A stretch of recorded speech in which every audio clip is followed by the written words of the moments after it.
tengo que hacer remembranza que me ha tocado vivir por la experiencia de los años, pues la implementación de la reforma de 1980, por ejemplo, una reforma también procesal.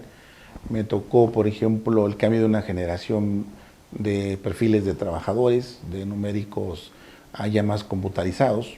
Me tocó también la implementación del Tratado de Libre Comercio. Me ha tocado también convivir con las nuevas políticas en la tradición política, cuando el PRI sale y entra el PAN con una nueva forma de pensar del presidente Fox y su grupo político. Después la reforma del 11, que para México es un cambio de paradigma, no solo de vida, no solo jurídico, sino de vida con los derechos humanos. La reforma del 12, que tiene que ver con aspectos de subcontratación. La reforma constitucional del 17, que obliga a transformar la Ley Federal del Trabajo, que trae como consecuencia la reforma del mayo del 19, pero derivados del Tratado de Libre Comercio, del TEMEC, donde se nos impuso una serie de aspectos jurídicos que se tuvieron que trasladar a la Ley Federal del Trabajo. Entonces, no resulta nuevo para nosotros en lo personal y grupal que haya reformas en la ley. Creo que es bueno que la ley se reforme, que busque nuevas figuras jurídicas, crecimiento jurídico, un desarrollo de todas las instituciones que contienen la legislación. También es bueno que haya cambiado el paradigma y hoy estemos hablando de derechos humanos y derechos humanos laborales, sobre todo, que van en favor y deben ir en favor de los trabajadores, sobre todo. Entonces eso nos lleva a un nuevo escenario, ¿no? Después de tantos años, vivir ciertas etapas, pues algunas cosas no resultan novedosas. Pero para estas generaciones, de 2000 para acá, pues hoy en día todo es novedoso, ¿no? Aunque el hilo negro ya se ha inventado 20 veces, otra vez vuelven a descubrir el hilo negro. Y hoy nos pasa esto con la reforma del 19. La reforma del 19 se pretende que sea una reforma laboral que trascienda más allá de un simple aspecto jurídico. No solamente se reformó la ley, sino cambió el modelo laboral en México, porque cambian las relaciones individuales y las relaciones colectivas en la forma de llevarlas y en los instrumentos jurídicos que se crean.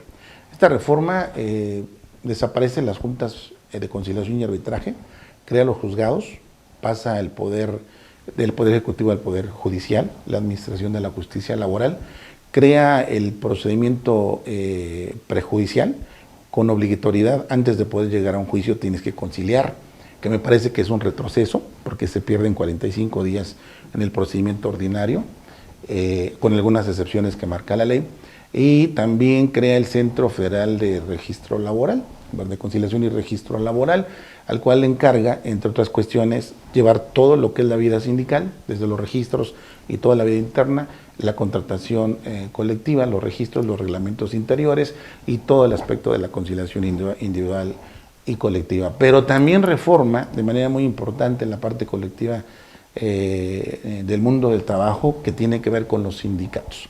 Hay una figura universal que se llama la libertad sindical, que está constituida por tres grandes elementos, que son la posibilidad de formar sindicatos, afiliarse y desafiliarse.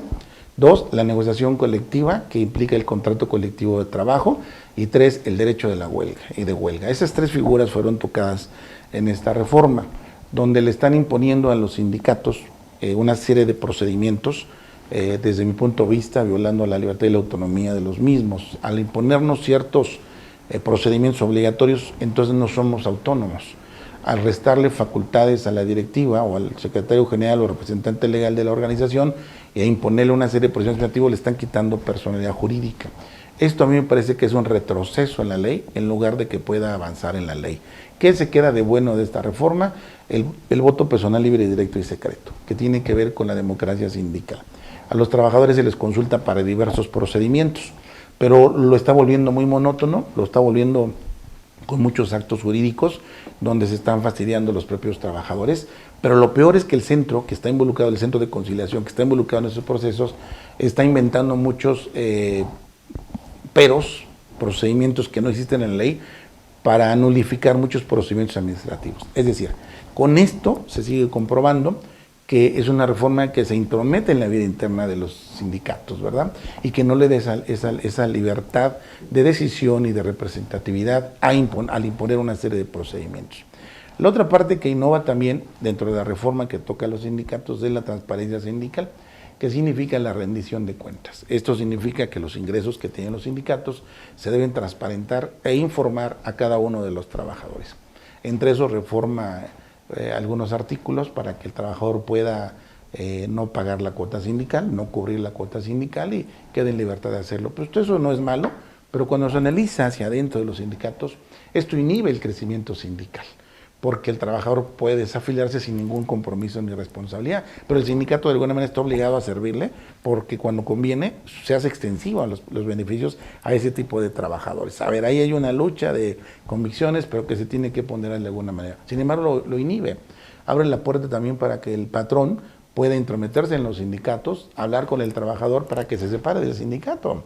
Y entonces va a dividir a los trabajadores. Es decir, no se midió las consecuencias de esos actos, sino nada más se midió el impacto de difusión de la libertad para que tú decidas, pero no se midió la consecuencia que esto traería para inhibir el desarrollo de los sindicatos. Entre muchos temas, esto hace que la reforma, desde mi punto de vista, en algunos casos tenga avances como el voto personal directo y secreto, como la transparencia, pero a su vez los procedimientos que impone hace que sea regresiva la reforma, hace lento el procedimiento sindical, hace lento las negociaciones colectivas, de hecho provoca conflictos en los procedimientos de huelga al hacer tantas consultas.